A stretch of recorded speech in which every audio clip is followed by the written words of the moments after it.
మీ మైండ్ని క్లియర్గా చేసుకుని మీ గోల్స్ మీద ఫోకస్ పెట్టాలి. జీవితంలో ఒక్కోసారి తీసుకునే స్మాల్ స్టెప్స్ కూడా బిగ్ సక్సెస్ని ఇస్తాయి. పని కట్టుకొని మరీ పలకరిస్తున్నారంటే నీతో పని ఉందని అర్థం. పలకరిస్తున్నా పట్టించుకోవట్లేదంటే నీతో అవసరం తీరిపోయిందని అర్థం. చిన్నప్పుడే నయం. జేబులో రూపాయి ఉంటే ఎంతో ధైర్యంగా అనిపించేది. ఇప్పుడు ఎంత ఉన్నా వాటిని చూస్తుంటే బాధ్యతలే గుర్తొస్తున్నాయి.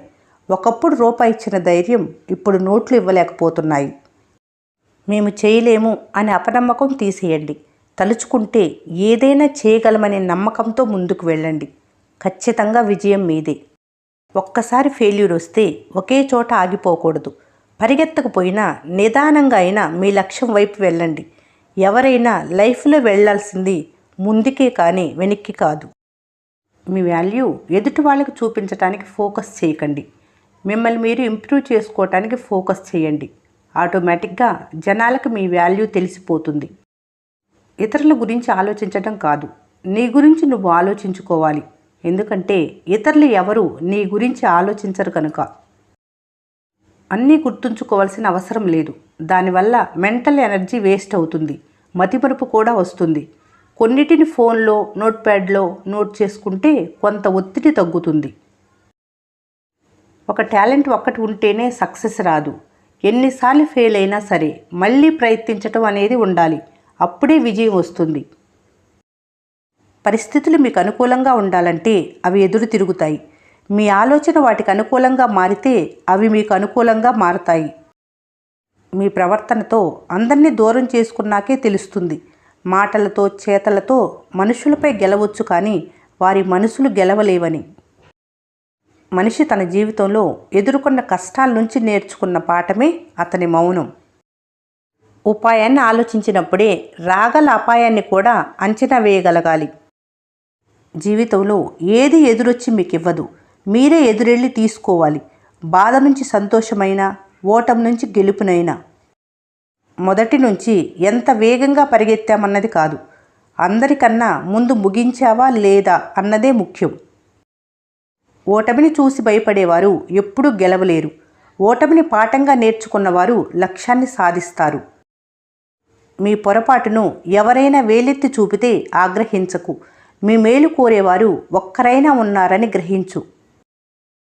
మనసుని ఏదైతే బాధిస్తుందో మనిషిని అదే మారుస్తుంది. తగిలిన గాయాన్ని పదే పదే తలుచుకుంటే అది బాధ. ఆ సందర్భాన్ని పాఠంగా మార్చుకుంటే అది మార్పు. ఎందుకంటే దెబ్బ తగిలినప్పుడు అక్కడే ఆగిపోకూడదు. ఈసారి జాగ్రత్తగా ఉండటం మొదలుపెట్టాలి. ఈ రోజుల్లో పచ్చనోటు ముందు బంధాలు పలచబడిపోతున్నాయి. ధనం ముందు గుణం గుడ్డిదైపోతుంది. ఆస్తుల ముందు ఆప్యాయతలు ఆవిరైపోతున్నాయి. పడిపోతే పగిలిపోతుందనే భయంతో ఫోన్ని జాగ్రత్తగా చూసుకుంటారు. మరి మిమ్మల్ని పడిపోకుండా కాపాడుతున్న బంధాలను ఇంకెంత బాధ్యతగా చూసుకోవాలి? కష్టపడి పని చేయటానికి ఎప్పుడు సిగ్గుపడకూడదు. ఎందుకంటే మీరు సమాధానం చెప్పుకోవాల్సింది మీపై ఆధారపడిన వాళ్ళ ఆకలికి, కానీ మిమ్మల్ని చూసి హేళన చేసేవారికి కాదు. కొన్నిసార్లు స్లో అవ్వటం మంచిది. ఆ సైలెంట్లో మీతో మీరే ఫైట్ చేసుకోండి. లైఫ్ అనేది వేస్ట్ కాదు, లైఫ్ ఈజ్ ఏ జర్నీ. అందుకే ప్రతి ఎమోషనల్ స్ట్రగుల్స్తో గ్రో అవ్వండి. అప్పుడే సక్సెస్ అవుతారు. ఏదీ చేయకుండా కూర్చునే కంటే ఏదైనా కొంచెమైనా చేస్తే బెటర్. ఒకసారి వదిలి వెళ్ళేవారు మళ్ళీ మరొకసారి పిలిచారంటే ఆలోచించకుండా వెళ్ళకూడదు. ఎందుకంటే ఈసారి చేసే అవమానం ఇంకెంత ఘోరంగా ఉంటుందో గమనించుకోవాలి. మీరు ఆలోచించే దానికంటే కూడా మీరు స్ట్రాంగ్గా ఉంటారు అని తెలుసుకోవాలి. మీ డ్రీమ్ తెలుసుకొని వాటి మీద సరైన యాక్షన్ తీసుకొని సక్సెస్ అవ్వండి. మనసుని మైండ్ని బ్యాలెన్స్ చేయటం చాలా కష్టం. మనసు ఒకటి చెబితే మైండ్ ఇంకొకటి చేయమంటుంది. వంచన చేసే పంచకు చేరితే అది మీ ఉనికినే లేకుండా చేస్తుంది. చదువు రాని వారికి పుస్తకం, మనిషి విలువ తెలియని వారికి మనసు ఇవ్వకూడదు. తప్పులు అందరూ చేస్తారు కానీ వాటిని గుర్తించేది మాత్రం ఎదుటివారిలోనే.